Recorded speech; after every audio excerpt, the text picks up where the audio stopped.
My name is Ellie Parker. I am a junior secretary, 24 years old, and I have worked at Sterling Capital for 6 months. My life can be summed up in 3 things: instant coffee, a monthly subway pass, and a strange kind of invisibility. I could be sitting right at my desk, and still no one would truly see me. My boss is Alexander Sterling, 32 years old, a financial magazine cover figure. The coldest gust of wind on Wall Street. In 6 months, he had said fewer than 20 sentences to me, and 15 of them were coffee, black, no sugar. I carried trays in and out of his office like a walking potted pothrow. Until last Thursday. I thought I was about to be laid off, and my palms were slick with cold sweat. Mr. Sterling personally asked for you. My hand was shaking when I signed. That guy who can't even say my name correctly suddenly grabbed me from beside the fax machine and threw me onto the chair by his office door. My first reaction when I walked out wasn't happiness. It was fear. I don't know what he saw. First day on the job as a personal secretary. The door is closed. Sit. That kind of pause was long, like a stutter in a movie. His gaze was fixed on my face, with something churning beneath the ice. Starting tomorrow, wear a white shirt. Put your hair up, switch your lipstick to rose, walk a little slower. White shirt, hair up, rose-colored lipstick, that's not my face. That's someone I haven't met before. The temperature is right today. Did you notice? That night I spent 3 hours browsing online. The wedding date was 2 years ago. She didn't live to see it. Car accident. You're the fake one.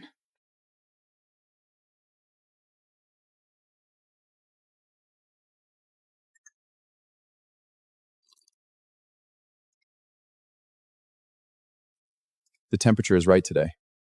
Did you notice? You adjusted the water temperature. How do you know? The first 2 cups were hot, this one isn't. The new secretary looks way too much like Violet. The boss even wants to control how she walks. Do you think he's crazy? It's been 2 years and it's still just sitting there.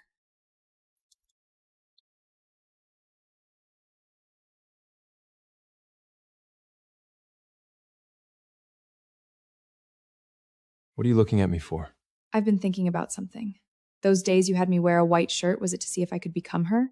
Don't wear a white purr tomorrow. This one works today.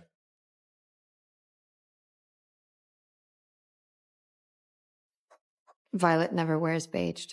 I know, so I'll let you wear it. What are you looking at me for? I've been thinking about something. Those days you had me wear a white shirt, was it to see if I could become her? And now you're having me change out of it? Did you realize I couldn't, or did you just realize you didn't want me to? What are you looking at me for? I've been thinking about something. Those days you had me wear a white shirt, was it to see if I could become her? And now you're having me change out of it? Did you realize I couldn't, or did you just realize you didn't want me to? You talk faster than her. She pauses before every sentence. You don't. You just open your mouth and speak. You can go. No need to style your hair tomorrow.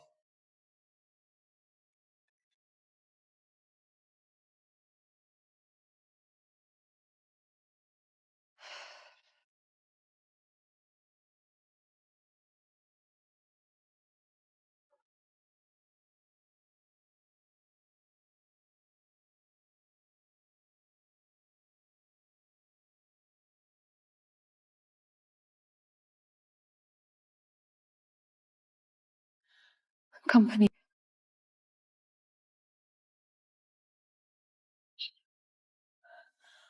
Why are you covering my head with a jacket?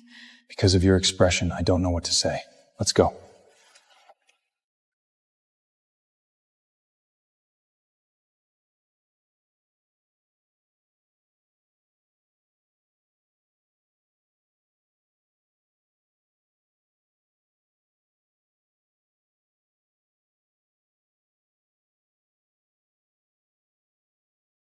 What's that?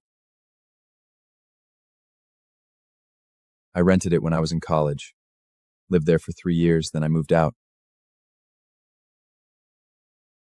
You brought me here to see an old building you used to live in? What I'm showing you is the building you live in. It's right across from this one.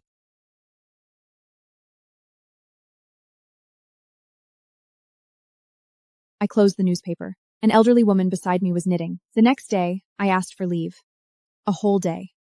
I went to the Brooklyn Public Library and sat by a second-floor window all morning, reading the news about the old car accident. Violet Castle, 29 years old, had collided with a truck on the highway.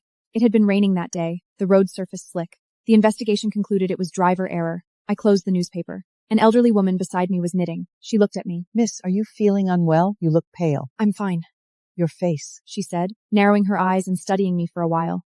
That afternoon, I went to a department store and bought a deep blue knit sweater, a gray one, and a dark green one. I pulled all the white blouses out of my closet, folded them neatly, and put them into a paper bag.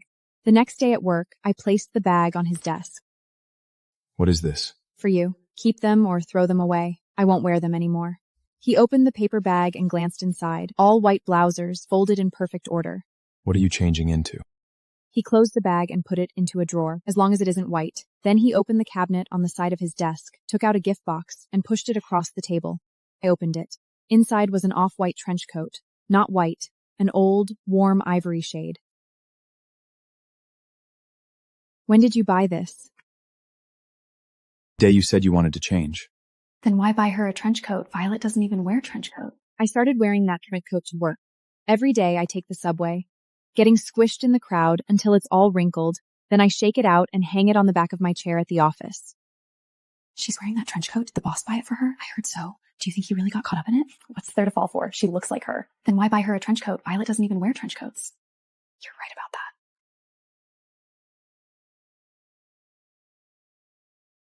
The day you hired me, HR gave you a stack of resumes to choose from. Mine was the third from the bottom. You paused for a moment when you flipped to mine. What were you thinking then? I was thinking you smiled in the photo. So what? No one else laughed. Only you did. With a crooked smile like saying, "Deram bu selena, but was sen joy for your itter." So I got blocked? Yeah. HR crossed you off. So why am I sitting here right now? Because I picked your resume out of the trash. I told HR I want this one. Did you know back then that she looked like Violet? I know. That photo has been on the desk for 2 years. So you picked me up because of her. It's not because of the photo. It's because of that line on the resume. In the entire finance industry, no one would put these 4 words on their resume. You're the only one. I want to meet the person who wrote something like this. You were humming before you came in. You stopped when you went out.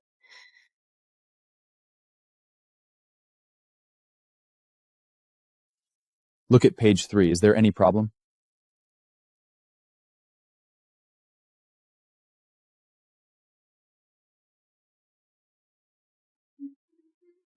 You were just humming.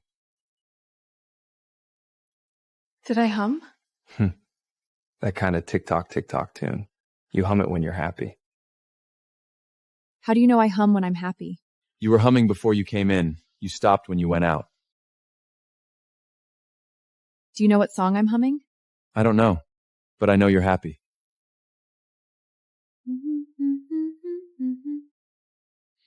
It's settled. 2 people.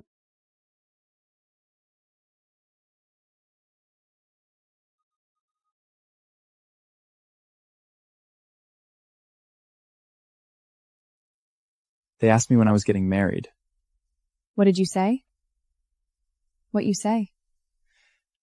I said we haven't had the wedding yet. Then why don't you do it? Because I haven't decided who to invite yet. I know too many people.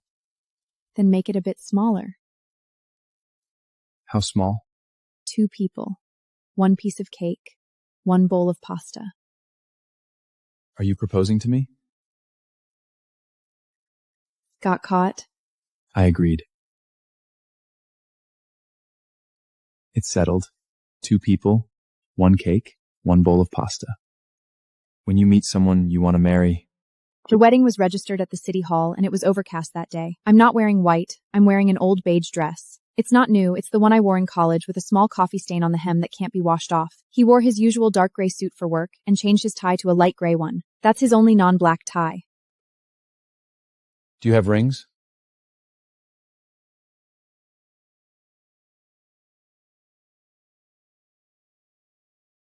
Inside is a very thin gold ring, set with a crooked pearl. My mom's. Before she passed away, she told me, When you meet someone you want to marry, give this to her. When he put the ring on my hand, his fingers were trembling. You can kiss the bride now. He lowered his head and kissed the area on the left corner of my mouth that usually tilts swapwards. When I walked out of the city hall, it started raining outside.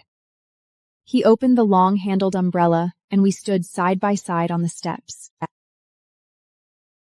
Smile. The girl smiled. Her mouth was also crooked when she smiled. Did you see it? I saw it. She's also crooked. So there are many crooked people. Why did you choose me? Because only when you're crooked, I feel like laughing. You're afraid. My honeymoon went to Iceland, living in a glass dome home suite. At night, wrapped in a blanket, watching the aurora. Green and purple light flow above the head, like the sky breathing. I leaned against the bedside while he flipped through a book beside me.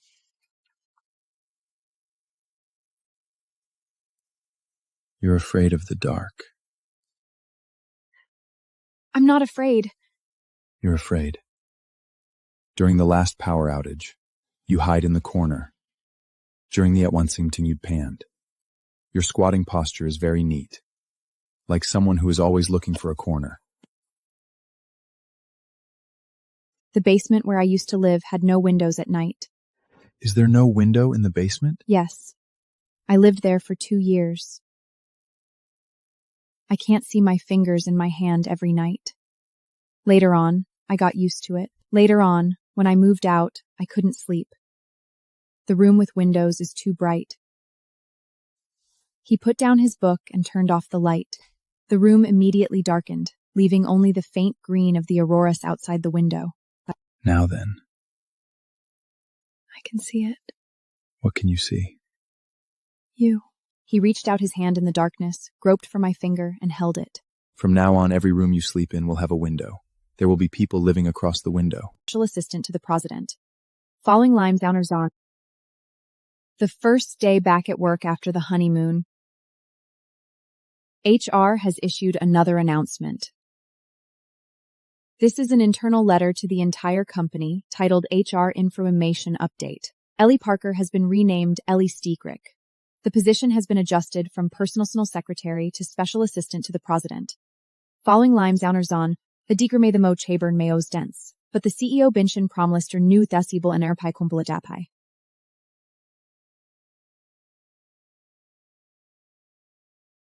Where did I write wrong? You write CEO's personal commitment.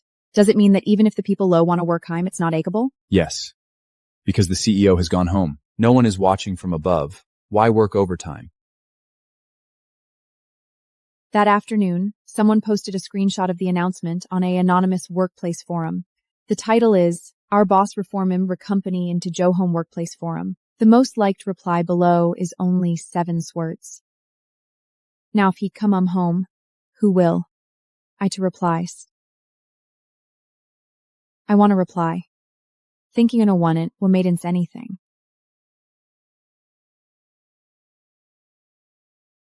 But I took a screenshot of that line of text. Set it as a mobile desktop.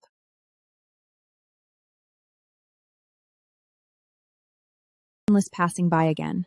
No one dares to complain, but there isn't a. He started coming to my workstation every moon. Have you eaten? At first, I passed by and stopped to ask a question. Later, it became leaning against the table, waiting for me to tidy up my documents. Later on, he directly pulled up a chair and sat next to me. You're busy. I'll sit for a while. Colleagues, from turning into an expressionless passing by again. No one dares to complain, but there is an additional rumor in the pantry. The boss sits next to her every lunchtime, not chatting, just waiting. Some speculate that it is Subijin Guanzua.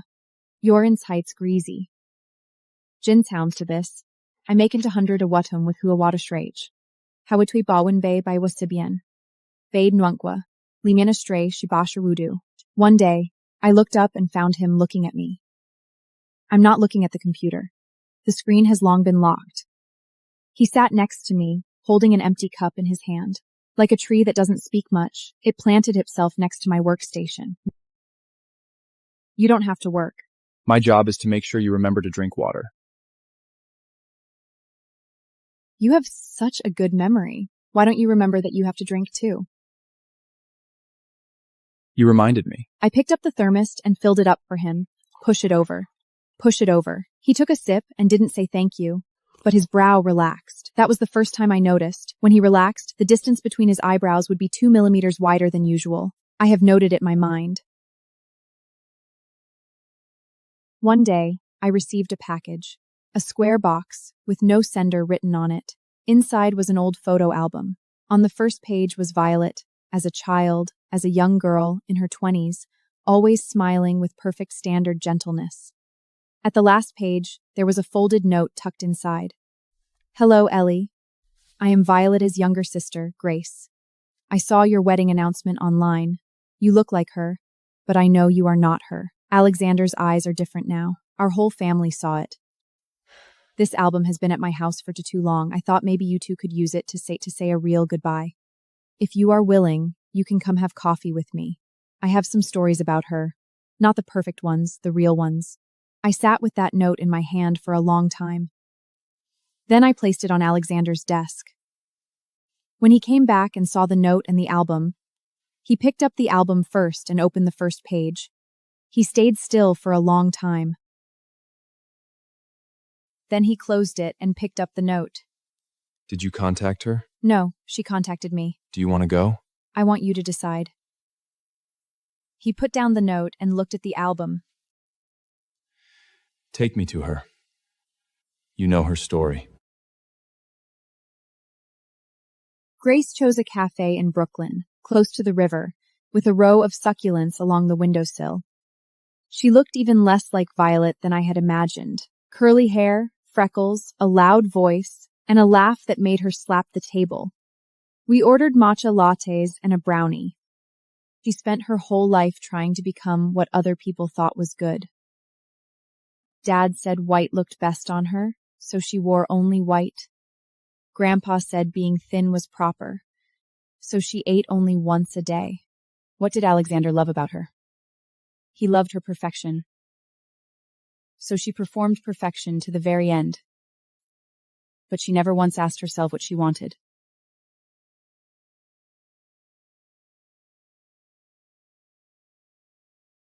You know the biggest difference between you and her? I honestly didn't notice. You wear a maid's trench coat, spill coffee on the sleeve, and you don't care. She would have worried about it all day.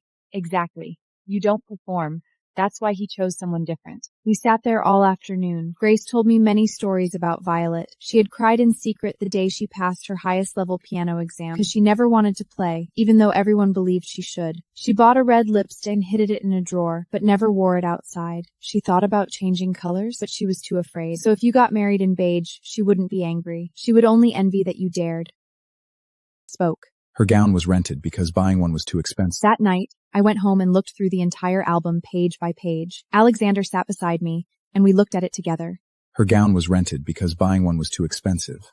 She didn't tell me. When we reached the photo of Violet at her university graduation, he spoke. Why would she tell you?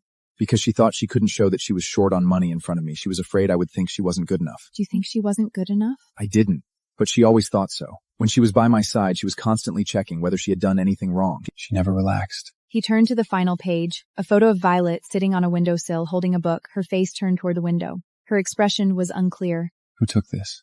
Grace. Violet didn't know. She was spacing out. Grace said it was the photo in which she looked most like a human being. Like a human being? The perfect fiancé. Like an ordinary person who could zone out, get distracted, and maybe be thinking, what's for dinner? I need to remember this version of Violet. The girl who wore a rented graduation gown, bought red lipstick she didn't dare use, and spaced out thinking about dinner. Not her perfection. Do you remember her now? I'm learning to. She loved you very much. I said, when she was alive, she worked so hard to become someone worthy of you. It wasn't that she didn't try. He was silent for a while. I know. That's why I've placed her in the part of my heart where she no longer has to try. The next day, Grace asked to meet me again. This time, she brought an envelope. Help me give this to him. Inside was an old photograph. Violet on her 18th birthday, wearing a red dress and laughing loudly, all her teeth showing. This is the only photograph of her wearing red. After it was taken, she put it away because my father said red wasn't dignified. Grace said, "Show him this. Tell him this is who she wanted to become." I put the photograph away carefully. "Why don't you give it to him yourself? Because you are his answer now. He needs to receive this from your hands. Only then can he know completely that moving forward is right," she said. That night, I placed the photograph on the dining table. When he came home and saw it, he picked it up and looked at it for a long time, so that Alexander could know for sure that moving forward was the right thing to do. Then he placed it inside the inner compartment of his wallet, the same compartment that had held my mother's ring.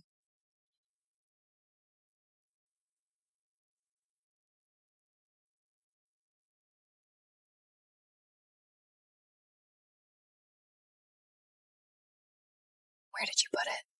Beside my heart. Who used to be there? No one. It used to be empty. But no one told me that before. The next morning, I found a new note on his desk. It was in his handwriting. "I'm going to wear a blue tie today." She never let me wear blue. She said blue wasn't stable. I looked down at his tie that day. It really was deep blue. Very dark, but definitely blue. Did you see it? I did. Better than black. How is it? At noon, when he passed my work stage on his way to a meeting, he stopped and pointed at his tie. I think so too. But no one told me that before.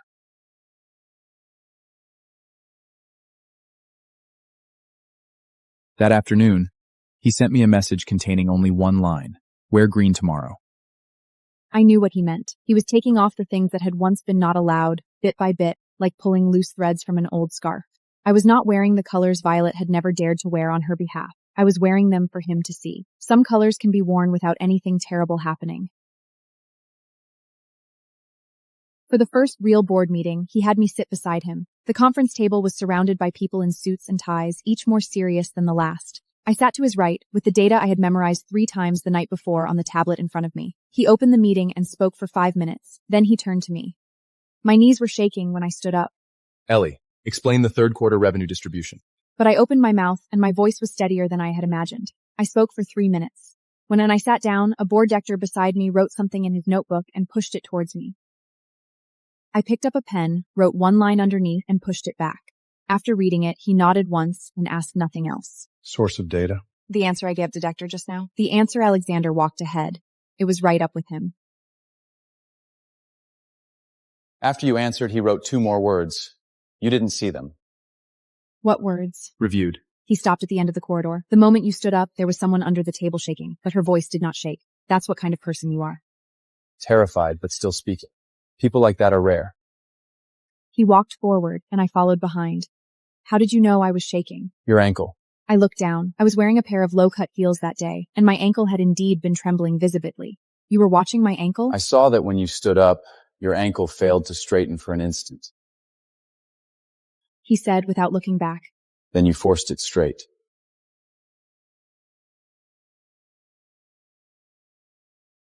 Yes. You left on time, so you get a reward. One day, he had meetings until very late, and I sat at my desk waiting for him.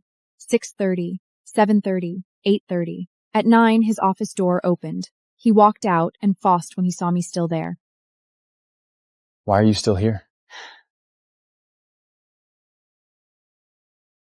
I was waiting for you. You said you wouldn't work overtime anymore. This is an exception. The board had an emergency. An emergency doesn't count. You promised.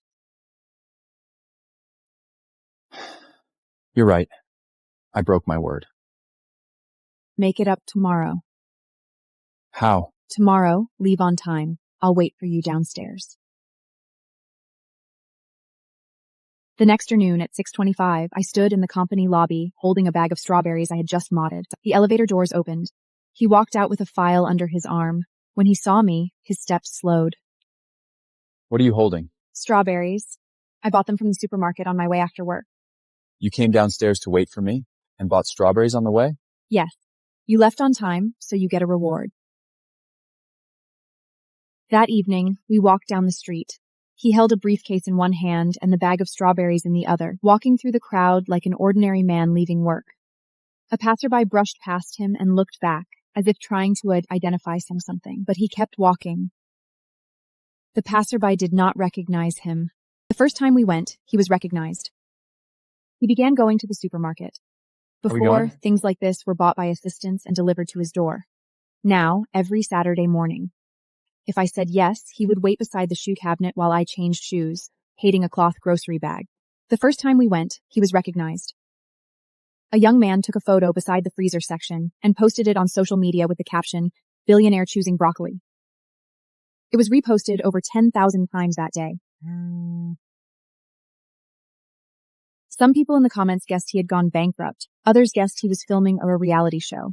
The most liked comment was, "He's not choosing broccoli. He's waiting for his wife." I don't know why, but that comment made me stand still for 10 seconds. He did not see it. He was seriously studying the price difference between 2 boxes of broccoli. In the end, he chose the one on the right, fawned it into the cart, and turned to ask what. Why you look at me? I'm wondering you insist on buy groceries with a seat. Because you cooked dinner? If you don't have food to cook, you won't eat at home. If you don't eat, I'll be hungry too. You could eat outside. Restaurants don't have the taste you make. My cooking isn't good. I know. But when you cook, you hum. Take turns in the sun. Both sides will grow well.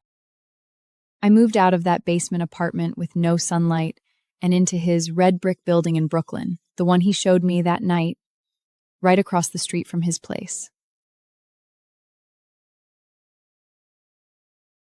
He took half a day off work to help me move 4 boxes of books, a suitcase, and a nearly dead green Padres.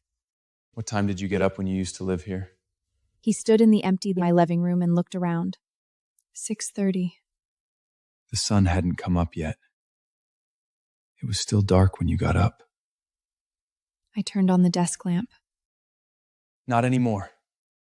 He walked over to the window and pulled back the curtains. Outside was the gray early spring sky of Brooklyn, the light dim, but far brighter than my old basement. My plant, its leaves slightly tilt towards the light, as if they recognize the direction of the sunlight. What are you looking at? I'm watching it recognize sunlight. Has it never seen sunlight before? It's been on top of my wardrobe for 2 years, and the sun has never touched it. Take turns in the sun. Both sides will grow well. Draw the ponderous on the windowsill. That night, there was a new email. There was a new from a publisher. "Hello, Miss Ellie Sterling. We saw your serialized comic, The Man by the Window, on social media and are very interested in it. Would you be interested in publishing it as a book?" I held my phone and read it 3 times. Then I handed it to him. After reading it, he returned it to me. Did you reply? "No, I'm thinking about whether I should." Why do you need to think? "Because the drawings are of you. You sit by the window every day, not bothering me, but I can see you when I turn around. If it gets published, strangers all over the world will see that the person by the windows is you. So You will be recognized." you already drew me as a golden retriever. Who would recognize me? Reply to them. Tell them I agree. But the cover can't draw you as a dog. Then what should it be? Draw the ponderous on the windowsill. You were humming Rainbow. What was I humming? The publishing contract was signed. First print run, 8,000 copies. The title was settled, The Man by the Window. On the day I submitted the final manuscript, I added a drawing to the last page of the book, one that no one had ever seen. The day the narrator sent over the samples, he didn't know he'd hum while cooking. The tune he hummed was the same song I was humming. When did you notice me humming?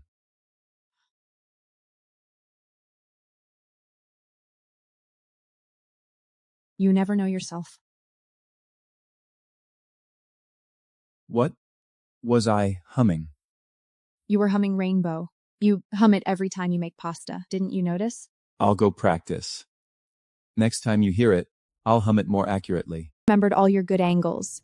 The one she took didn't have good. The comment section went wild. Someone recognized the silhouette by the window as the CEO of Sterling Capital.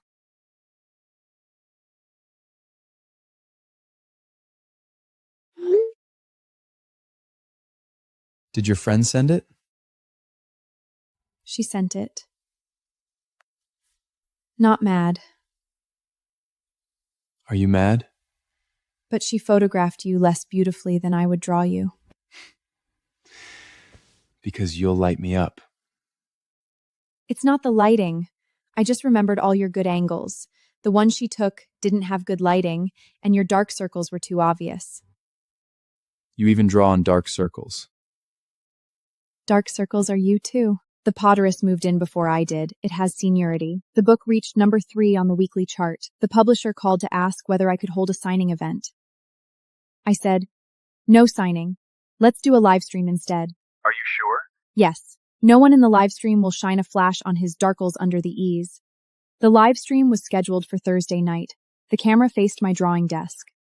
I sat in front of the board, and he sat on the old sofa beside me reading, exactly like the drawings in the book. The live stream's peak audience reached 70,000. Someone commented, Is that Padrius behind the sofa real? I looked back. It's real.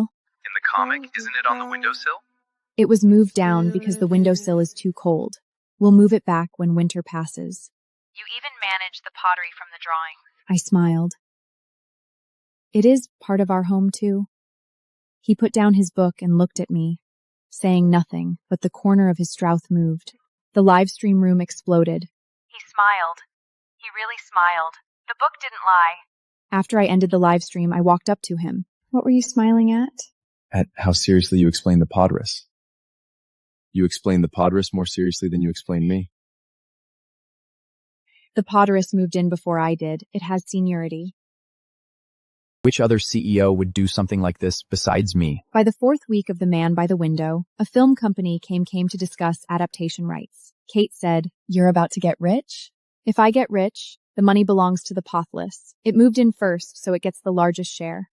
He helped me review the adaptation contract. He turned the last page. Clause 1 is adaptation rights. Clause 2 is credit rights. Clause 3 says the male lead must be played by himself. Who wrote that? The male lead you draw is a CEO. The source material states it clearly.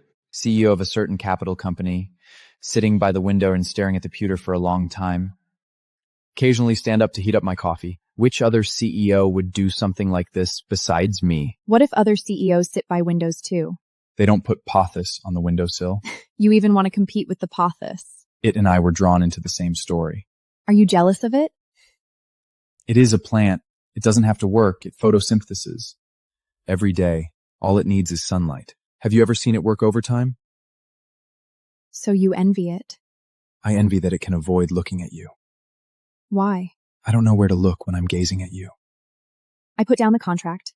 Outside the window, Brooklyn's lights were coming on one by one. He sat on the sofa with the contract still spread across his knees, but his gaze was on the Pothois on the windowsill. No, he was not looking at the Pothois. He was looking at the air beside it, the air where I was sitting. Did you wash them? I did. They're in the fridge. One day, I was drawing in the studio while he took a call in the living room. It was from my mother. I did not know how she got his number. His voice came through the crack in the door.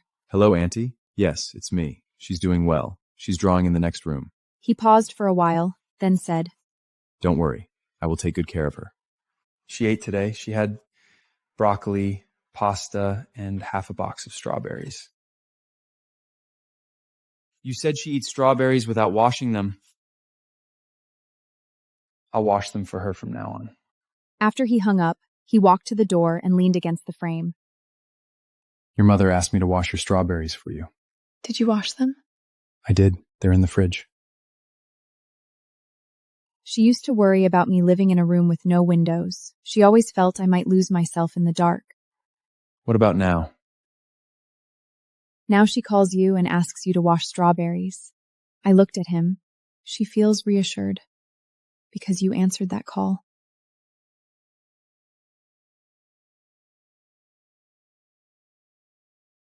I took a photo and sent it to him. One Wednesday, someone placed a bouquet of flowers in the company lobby. No card. White roses wrapped in hat paper. I saw them when I passed by, but I did not stop. That afternoon, the bouquet was moved to my workstation. I asked the receptionist who had left them. She said, "They didn't leave a name. They only said, for Ellie Sterling." I took a photo and sent it to him.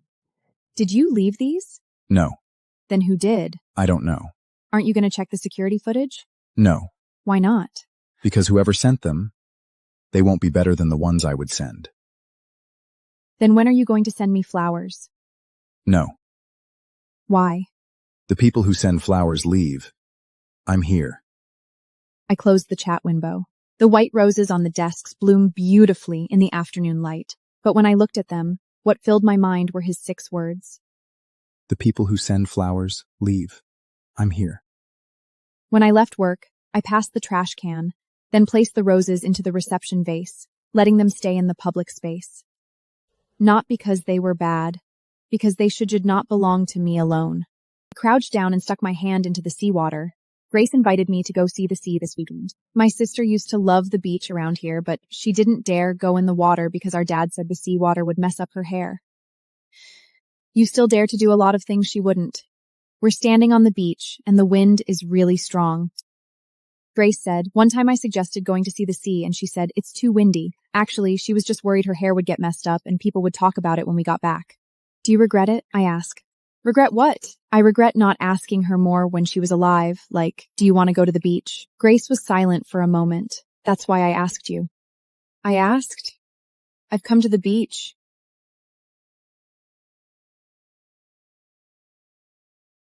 Then she saw it. I crouched down and stuck my hand into the seawater. Cold. But it's very clean.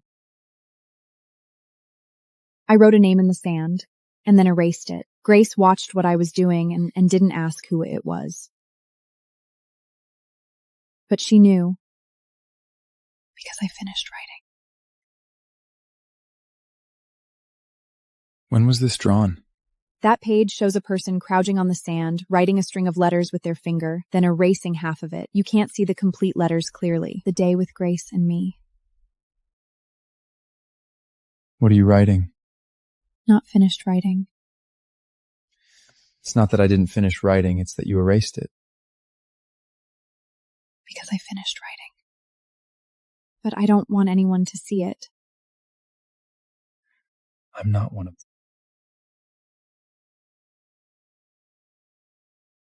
Goodbye, Violet. Thanks for leaving those empty rooms. Are you saying goodbye to her in the painting? I walked out.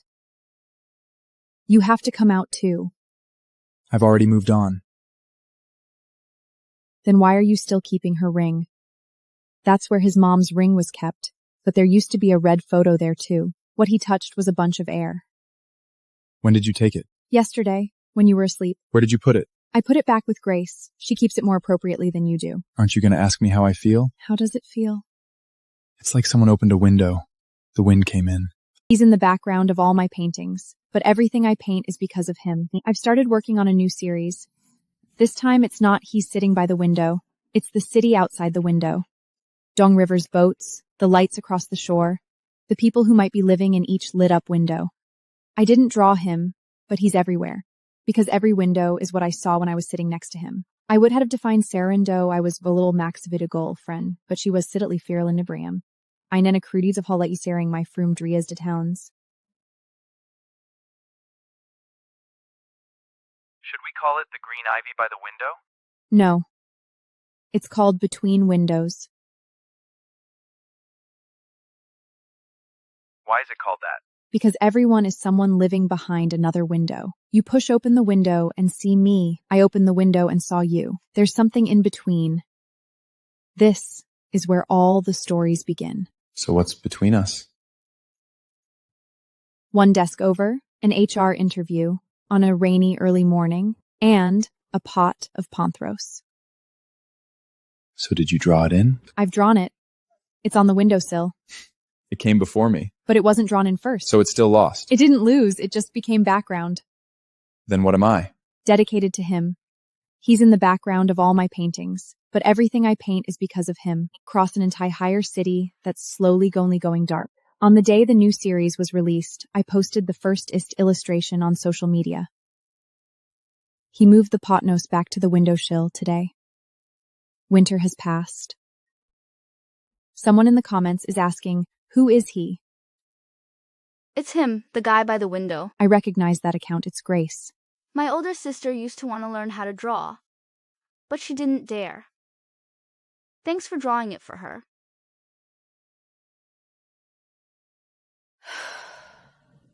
At that moment, I put down my phone. The leaves of the podros on the windowstop sway slightly in the wind. The sunlight is sliding down from the tips of the leaves, like a golden drop of water stretching out.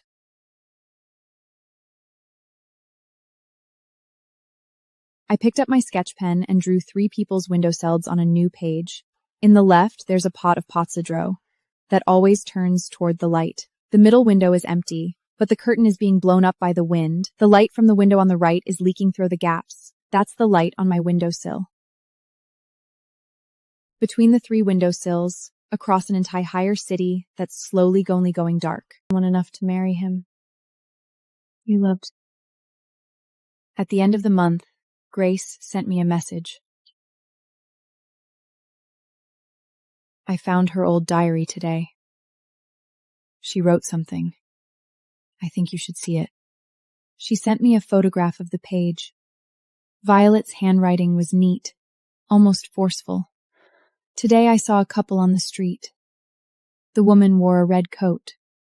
I want to wear red too, but I'm afraid. Maybe one day I'll be brave. Maybe that day I'll think, if I had a little sister, I would tell her, wear any color you want. You don't need anyone's permission. I printed the photograph. I pinned it beside my drawing board next to the red dress picture. What are you going to do with it? Keep it. Every day I see it, it will remind me if the colors she never got to live should be lived by someone else. You did what she was too afraid to do. Doesn't that make you tired? No. Because she did something I hadn't done. She loved someone enough to marry him. You loved too. You married. You're the same.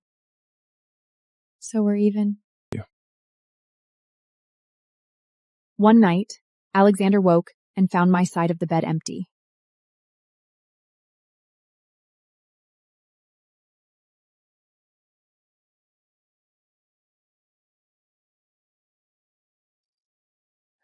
What are you drawing? A boat. What's worth drawing about a boat? The boat is moving. The light is moving. Every second is different.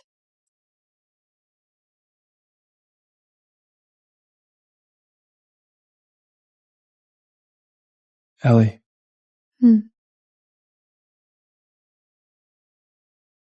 Have you thought about the future? Future what? Where we'll live, what we'll do, and who will be beside you. Who is beside me is settled. Where we live is settled. What I do is still undecided. What do you want to do?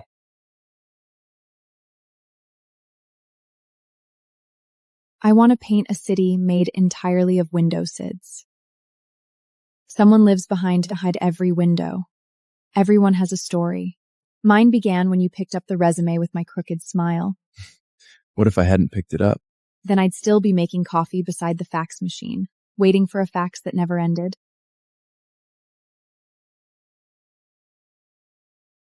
The day you were drawing ships by the window, you said window. The next day, he handed me a key. When did you rent it?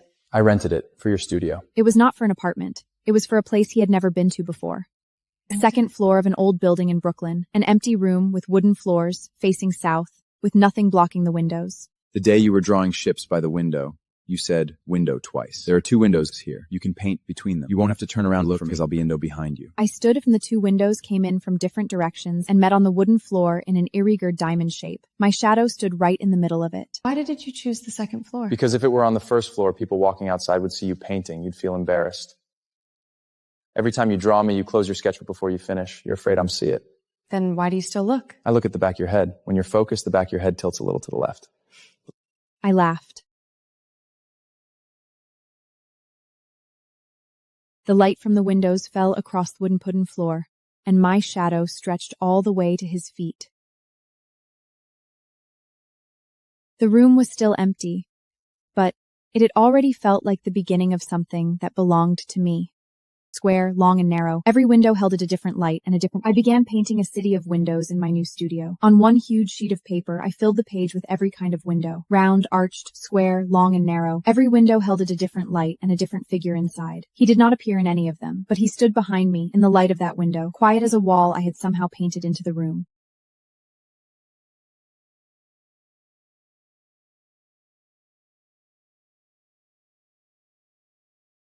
The day I finished it, I sent him a photo. No caption. He sent me a photo back. He was standing by the window in his office, holding a printed miniature of my painting. He stuck it to the lower right corner of the glass like a tiny stamp. There's one light missing in your painting. Which one? The window behind you should have been lit while you were painting. That night, I went back to the studio and opened the painting again. Among all those crowded windows, in the lower left corner, I added one very small window. Its light was warm yellow, dimmer than all the others. Next to it, I wrote one tiny sentence in pencil, so small it could barely be seen. There is someone in this light looking out. I didn't tell him, but I knew he would notice sooner because when he looked at my paintings, he always looked more carefully than I did. When viewers walked closer, they discovered they had become the new series opened. The gallery was small, on the first floor of a white-walled apartment. Not many people came, about 30, and a third of them were acquaintances. He sat in the first row. My paintings covered all 4 walls. Every one of them was a window side, different times, different lights, different cities. In every window was a human silhouette, but not a single face was clear. When viewers walked closer, they discovered they had become the person in the window, because the glass of the frame reflected their own image perfectly. Someone stood in front of a painting for a long time.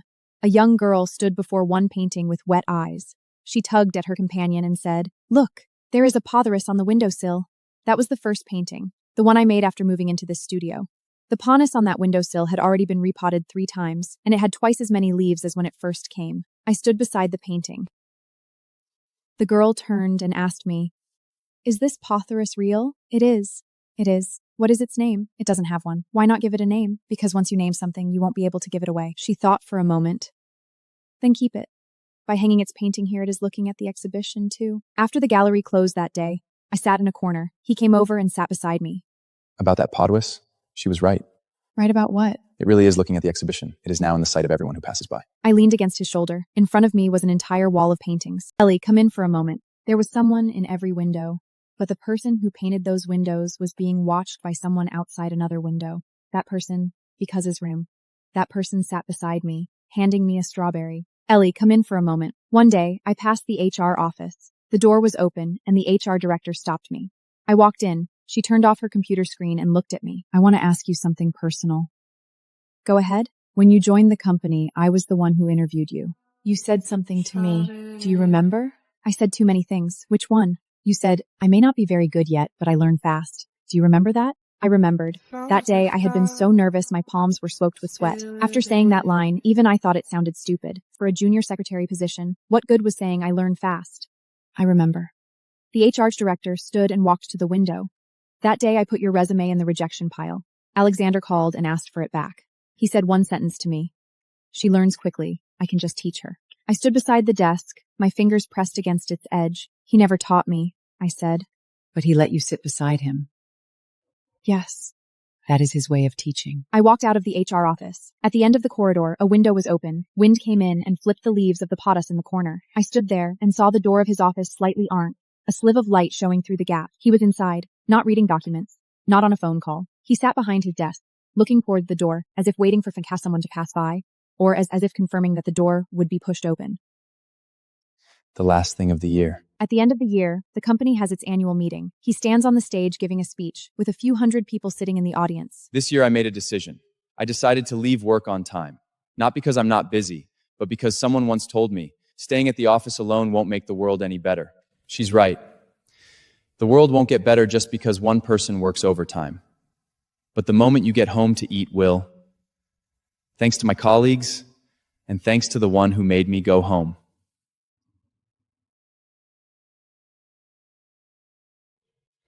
Seventh seat from the left in the third row. Don't look down at your phone. Look at me. I was sitting in the third row. He didn't look over, but my phone vibrated.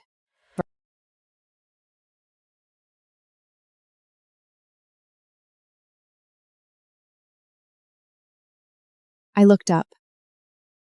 He had already come down from the podium and was walking through the crowd towards me. The last thing of the year. What's up?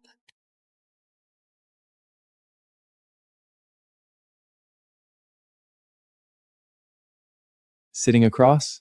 Sitting across. Today, outside the window of my studio, the sky over Brooklyn is darkening. The Pothos is on the windowsill, and he's sitting on the old sofa behind me reading a book.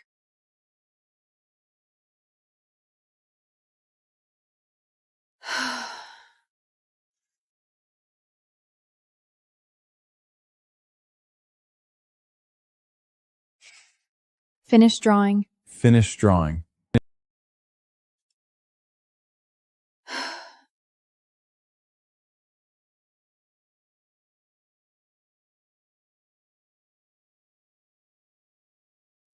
Finished drawing?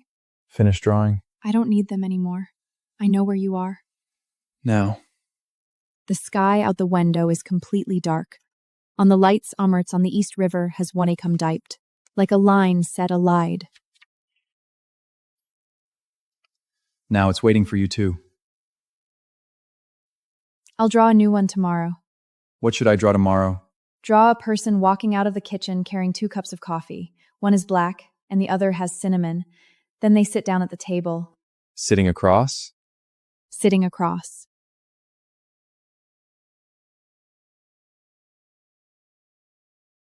And then? Then they waited for daylight together.